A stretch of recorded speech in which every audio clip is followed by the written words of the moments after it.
Olá, pessoal.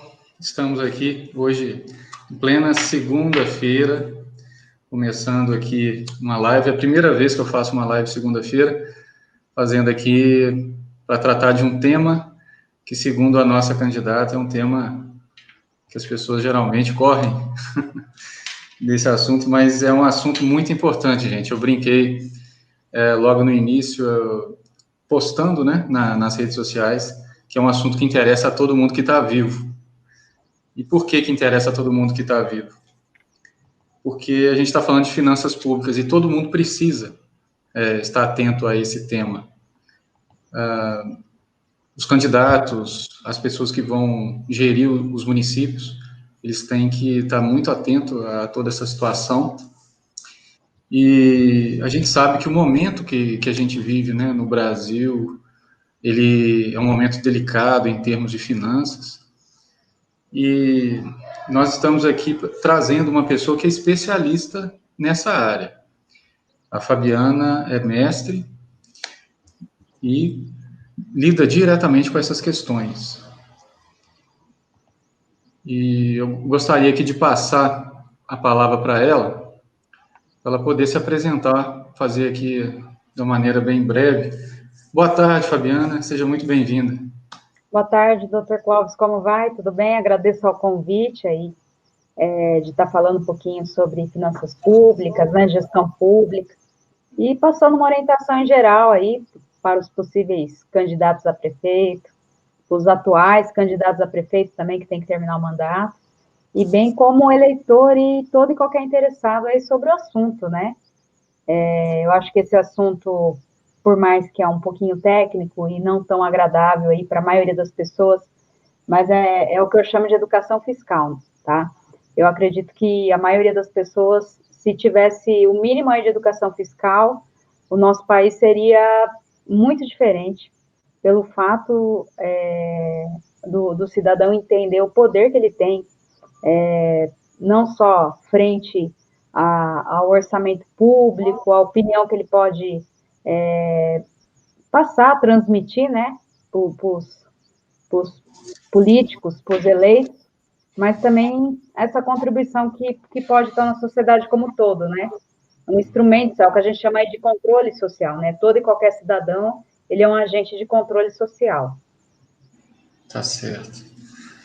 E no dia 28 de outubro, a gente fez aqui uma live com os candidatos à Prefeitura de Rio Pomba, e dentre vários assuntos que a gente tratou, a gente teria inicialmente 3 tópicos que a senhora encaminhou, correto? Seria da transparência pública, do acompanhamento das contas públicas e despesas com pessoal.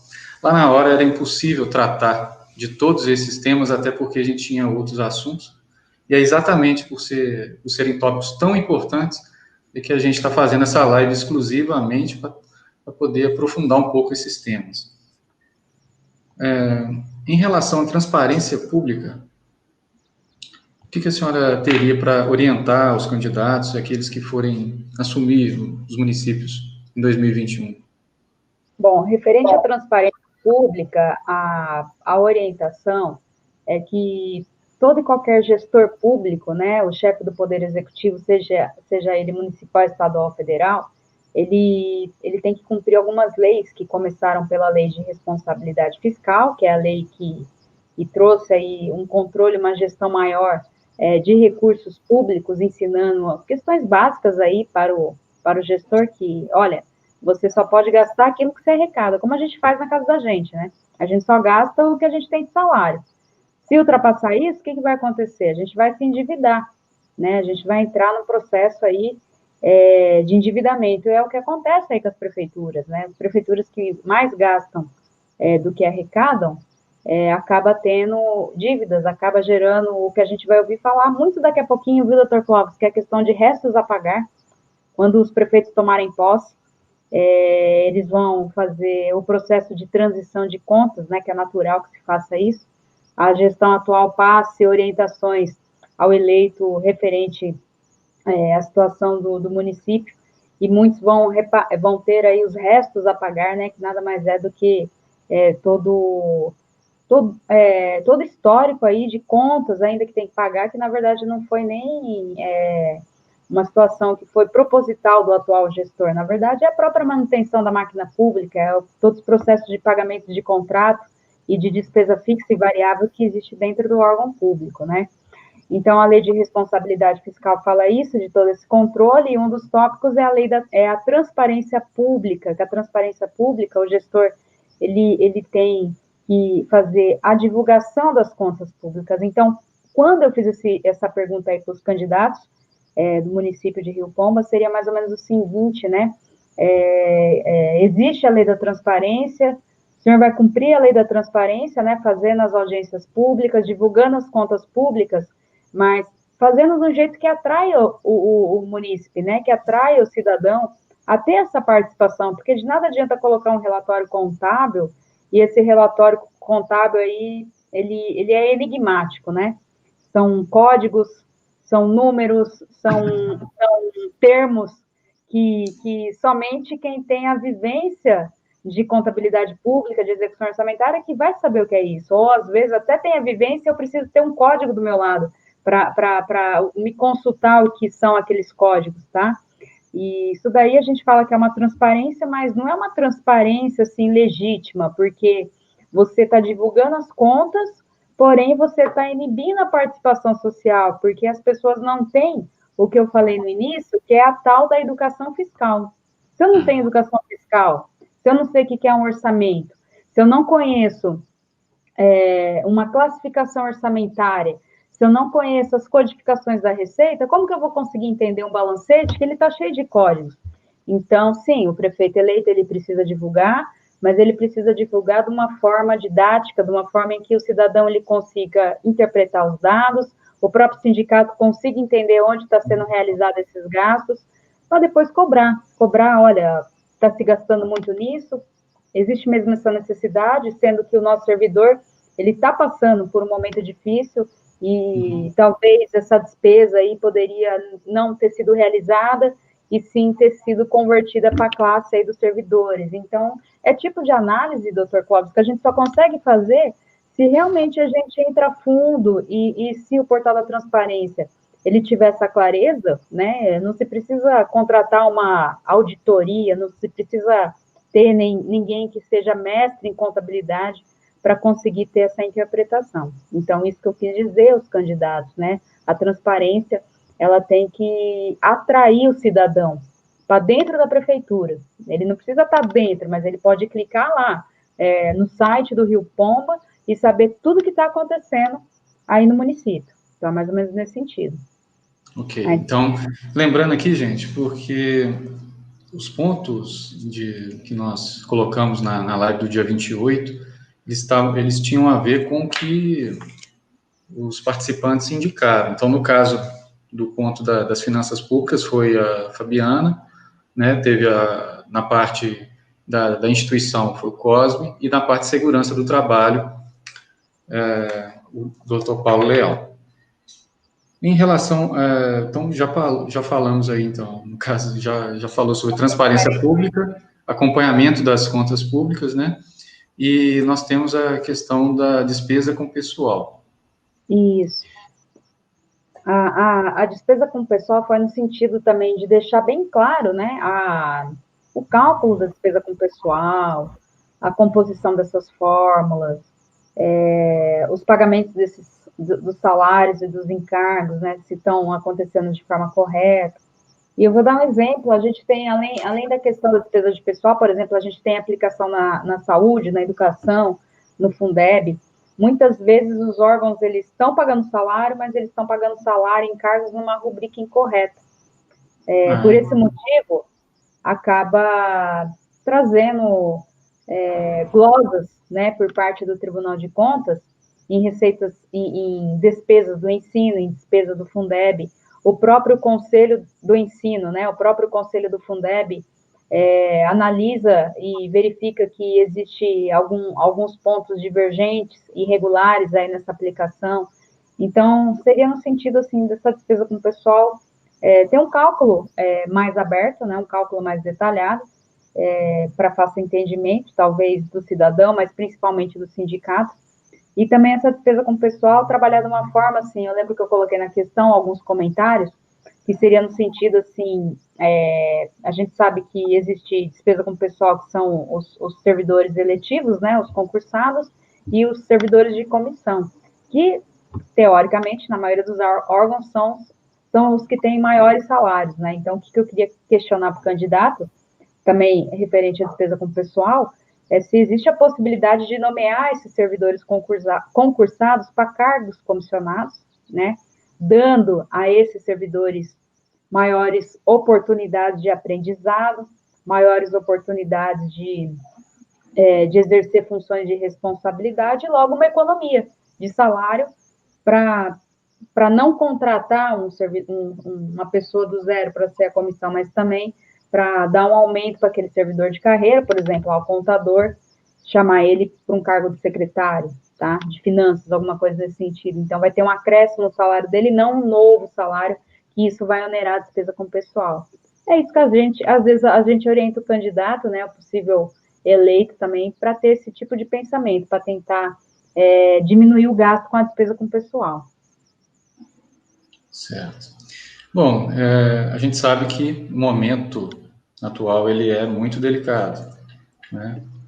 E se a gente for enumerar, tem até uma matéria, né, que foi até você que me encaminhou essa matéria, e ela fala dos pontos que os municípios vão ter que enfrentar, que seria a queda de arrecadação, né, após a pandemia, teriam que saber lidar com a demanda reprimida na saúde, ampliar vagas em creches, transporte coletivo, moradia, urbanização, crescimento da população, dentre outras questões, além de pragas urbanas, vetores e tal. Então, a gente sabe que o município tem que enfrentar muitas questões. Dentro dessa conjuntura atual, o que a senhora acha que vai acontecer? O que vai mudar em relação ao que vem acontecendo nos anos anteriores? Olha, o que eu acho é que os municípios, seja ele de porte grande, médio ou pequeno, eles vão passar por um momento aí de crise e recessão, né? A gente sabe que a economia, ela está trazendo perspectivas não muito amistosas, né? Do fechamento, PIB negativo, déficit astronômico, isso nas contas nacionais, mas acaba refletindo em todo e qualquer município, todo e qualquer estado, inclusive na União.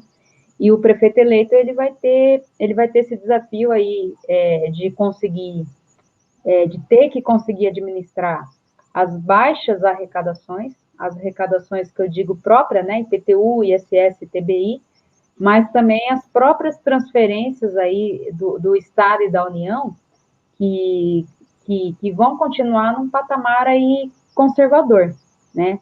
E com isso vai ter que trabalhar com um orçamento mais restritivo. Um orçamento mais restritivo no sentido, assim, de não ter muitos contratos, de não ter muita obra, de fazer mais ou menos, doutor Cláudio, o que a gente sempre fala, o arroz no feijão, né? Então, vamos fazer o básico, vamos trabalhar com o básico, porque, via de regra, se o gestor eleito, ele trabalhar pensando que o orçamento ele é ilimitado, né? Ou seja, que ele vai conseguir fazer tudo que ele quer logo no primeiro ano, no segundo ano, ele vai ter problema de déficit. Déficit orçamentário, né? O que é o déficit orçamentário? É a despesa que ultrapassou a receita. Então, eu gastei mais do que eu arrecadei. E o que é o déficit financeiro? O déficit financeiro já está mais relacionado com a questão da disponibilidade de caixa para pagar as contas e o resto a pagar. Tá? Então, uma coisa é o orçamento. Eu tenho meu orçamento da receita, tenho da despesa. O correto é que tem equilíbrio, né? Equilíbrio dos dois lados. Que eu tenho resultado nulo, né? É que esses professores aí que escrevem referente ao orçamento fala que o mundo perfeito é que tenha o resultado nulo. Por quê? Porque o resultado nulo, eu não gerei déficit e eu não fiz uma economia de recursos ao ponto de que eu tenho superávit e a população está tendo alguma deficiência com saúde, com educação, com asfalto, não sei, tá? Então, nem sempre o superávit é visto como um ponto positivo.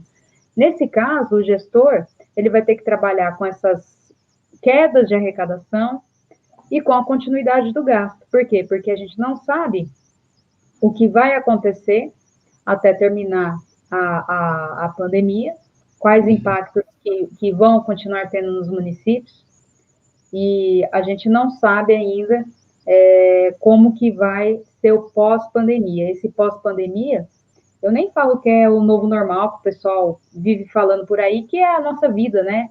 Esse aprendizado, esse impacto, até esses traumas aí, né, que nós vamos ter por essas consequências aí da pandemia do Covid. Mas eu falo do pós-pandemia, conseguir administrar um orçamento que a recessão não é só esse ano e ano que vem, né? O arrumo no orçamento, a gente, estudos que a gente lê por aí, né, que ele vai prevalecer aí por um prazo de 5, 6 anos, né, gerando PIB negativo, gerando recessão.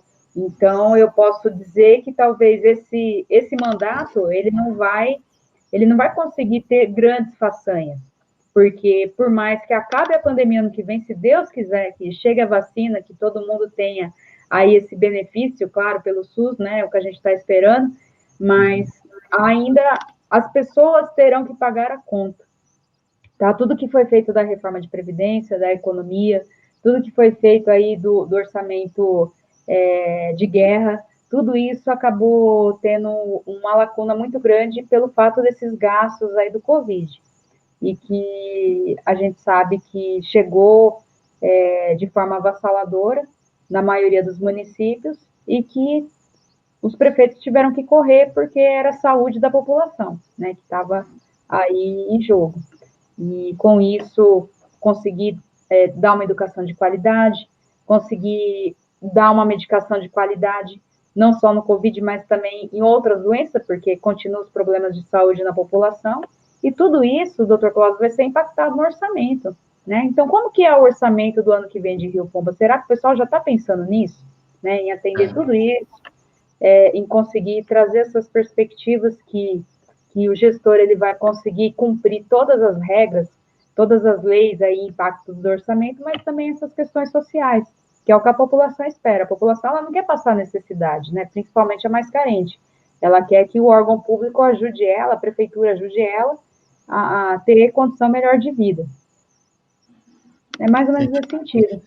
Tá, eu lembro que na hora da montagem da live do dia 28 de outubro, dentro dos temas, né, foram 3 tópicos que a senhora encaminhou, e eu escolhi essa parte das despesas com o pessoal que dizem respeito diretamente aos funcionários públicos.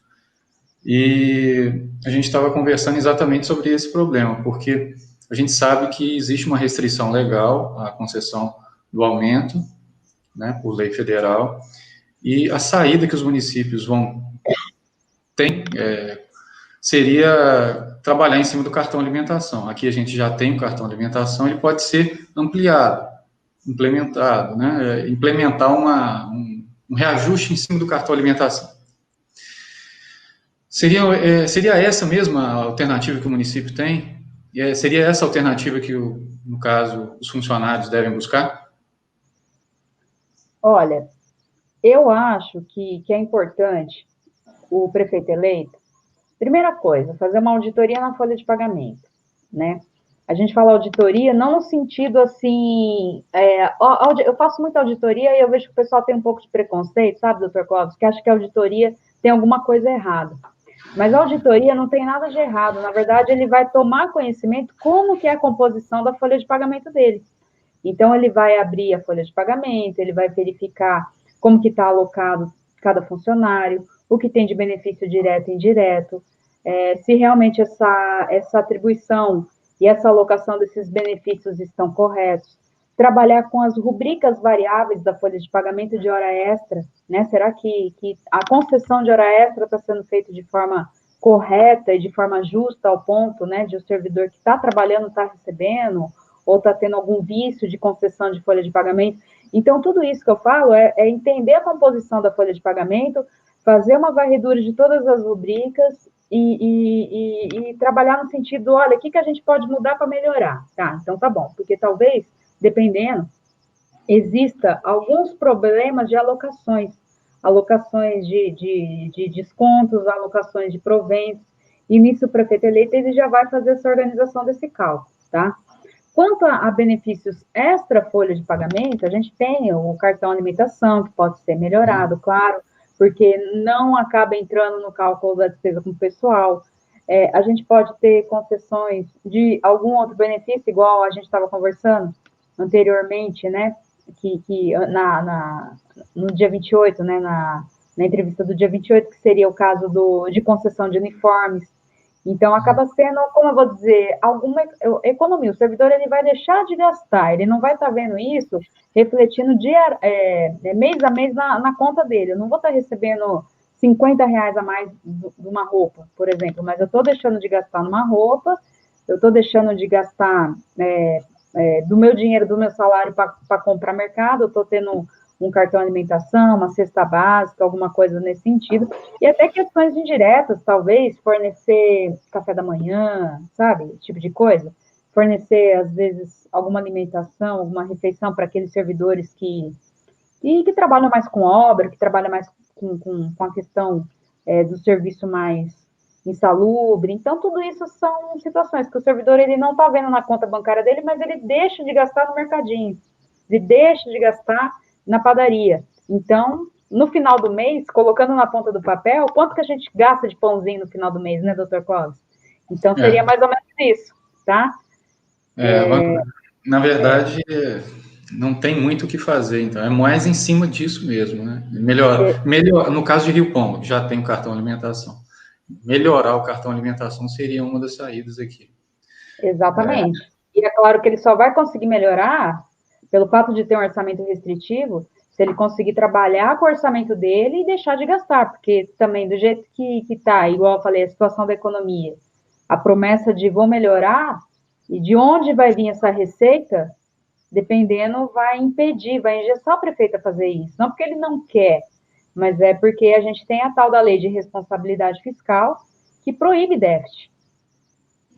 Entendeu? Então, a gente pode passar alternativas, a gente pode passar soluções, mas tudo isso ele tem que ter um rito, ele tem que ter uma forma de fazer, porque ele vai infringir a lei de responsabilidade fiscal, logo, né, é um processo de improbidade. O que é improbidade? Né? O gestor público aí, o prefeito que sofre um processo de improbidade, ele vai responder um processo penal, ele vai ter os bens dele bloqueados, e ele vai ficar inelegível, né? Que é pior situação para um candidato ou para um gestor deixar de poder concorrer a uma eleição, sendo que esse é o dom dele, sendo que é a carreira dele. Então, a população tem que entender isso. Não é porque ele não quer, é porque ele tem um monte de lei que ele tem que cumprir, que às vezes impeça ele de fazer, se ele não souber trabalhar da forma correta. A gente sabe que hoje os municípios têm uma excelente coordenação, né? Eles estão muito bem orientados em relação a tudo isso, eles têm que ficar atentos exatamente por todas as consequências legais. Exatamente. Né? Então, nesse ponto, fica bem claro o que pode ser feito, e é aquilo que a senhora disse, a vantagem é que não impacta na lei de responsabilidade fiscal. Nesse caso, não. Com certeza, ele não vai ter... Tá certo. Aqui a gente vai passar, no caso, o trabalho da senhora junto aos, que é feito de uma maneira maciça em cima dos municípios, né? Existem alguns instrumentos que os gestores têm que estar atentos. Então, nós temos essa sigla, PPA, Plano Plurianual, que seria um documento de estratégia. Explica para a gente, para quem nunca ouviu falar dessa sigla, que está vendo aí pela primeira vez. PPA, o que é o PPA, gente? O PPA nada mais é do que o plano de governo do candidato, tá?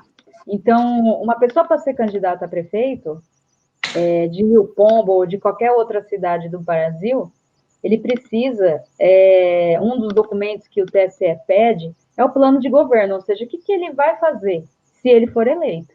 A população confia o voto, o gestor é eleito, logo, ele só vai conseguir concretizar tudo que ele prometeu no plano de governo se ele colocar aquele plano de governo no PPA, né? Eu lembro, no ano retrasado, que eu estava dando aula numa faculdade de contabilidade pública, eu pedi para que todos os alunos pegassem os planos de governo dos presidentes e tentassem colocar no PPA. Foi um desafio, né? Porque foi uma dificuldade muito grande, primeiro, para conseguir entender o que era. Era uma coisa assim, se eu consigo explicar, não tem coerência, e do começo, meio e fim, né? Então, eles sentiram essa dificuldade. Depois, conseguir transformar em programas. Então, de todos os candidatos que foram candidatos a presidente, somente um que não foi um dos eleitos, que a gente conseguiu desenhar um PPA, tá? Nossa. Um só. Então, no caso, o que eu tenho a dizer? Que é um exercício que talvez o cidadão possa fazer, pegar o plano de governo do candidato e tentar transformar em PPA, porque o plano de governo, ele tem que trazer o que o PPA fala, porque o plano de governo, gente, nada mais é do que o que vai ser feito nos próximos 4 anos, tá?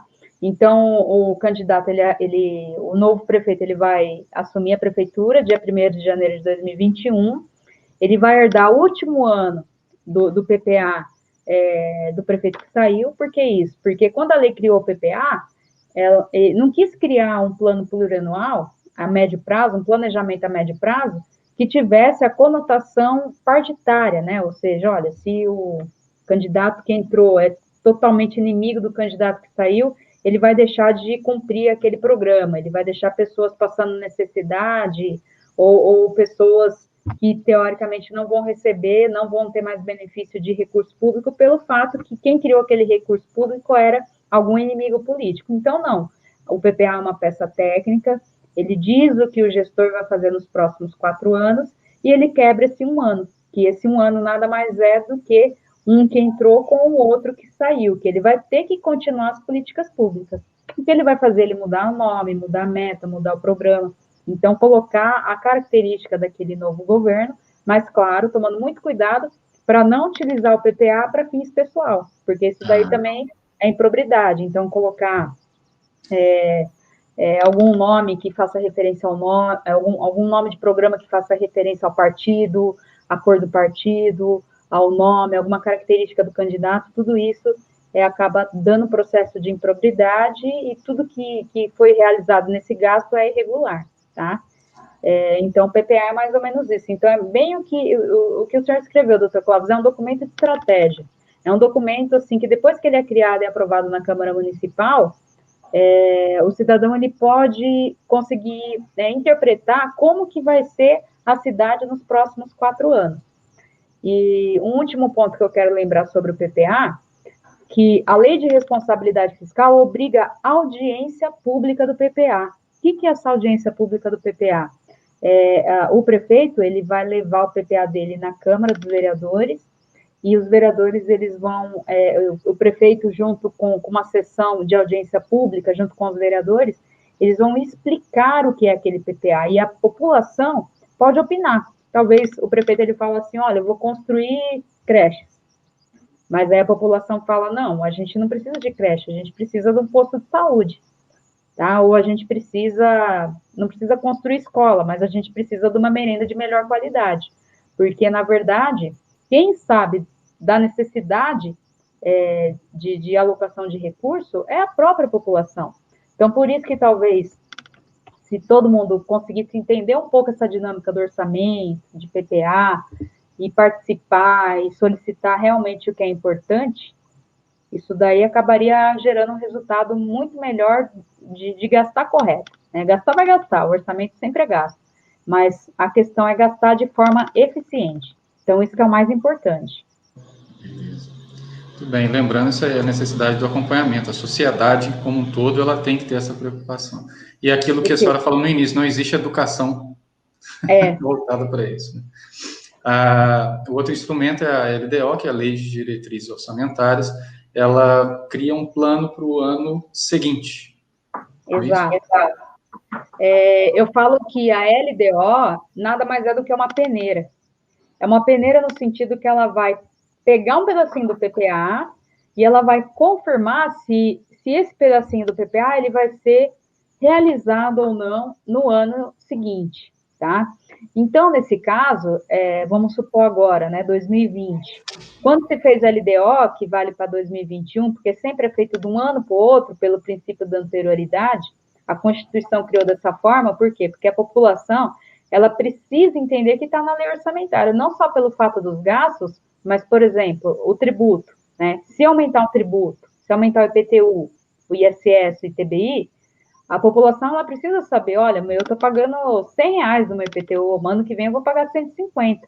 Então, isso, ele está no orçamento, ele está na LDO, e ele também precisa estar na lei, na lei do Código Tributário do município. Então, tudo que tem impacto financeiro no bolso do contribuinte ou no bolso das contas públicas, segue esse princípio aí da anterioridade.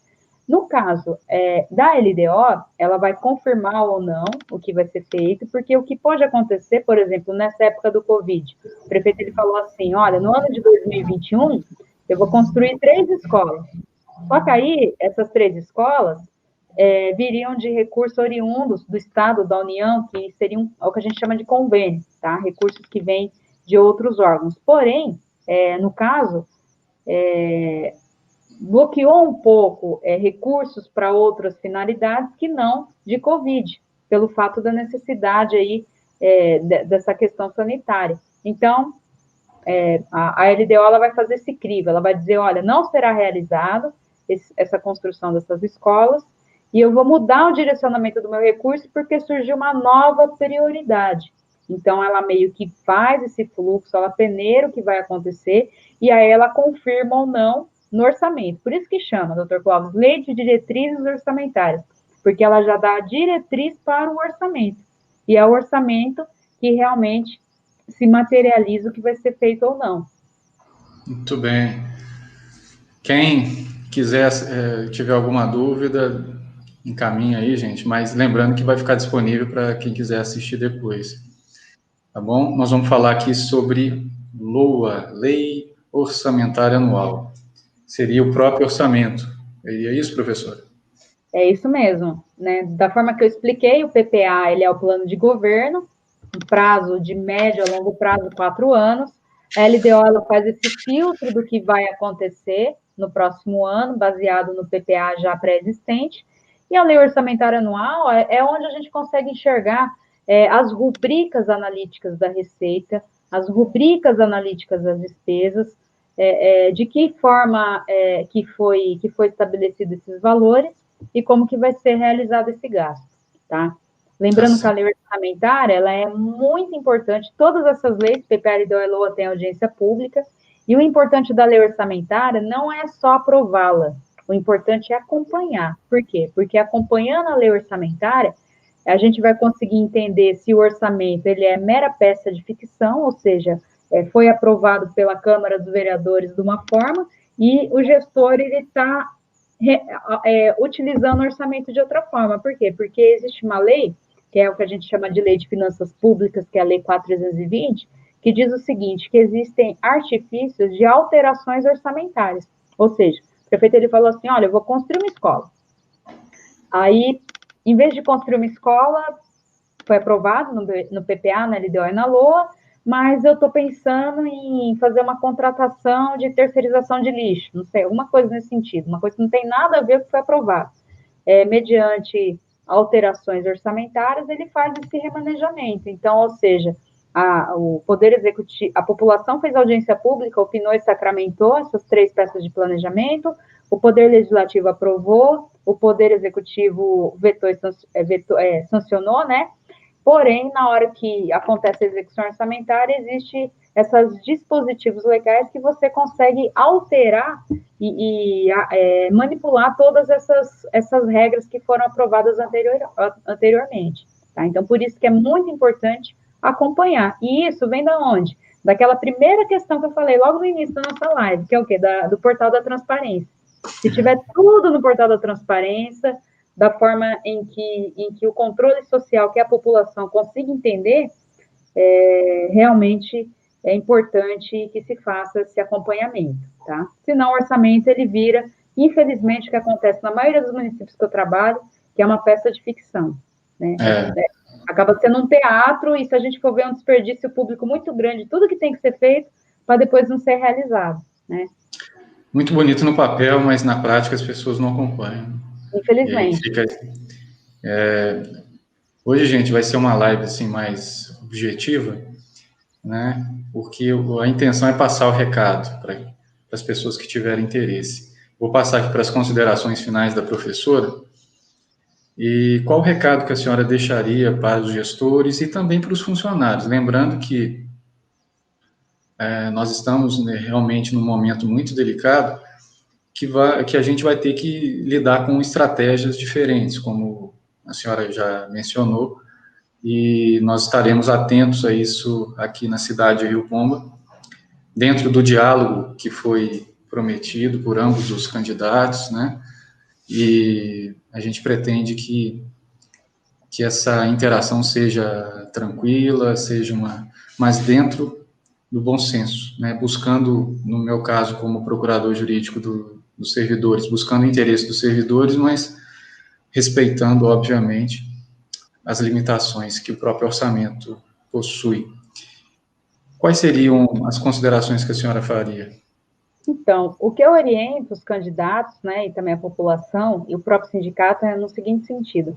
A gente sabe que toda vez que... Por quê? Porque as regras aí da administração pública são um pouco complexas, principalmente para aquele gestor que não tem muita experiência, tá?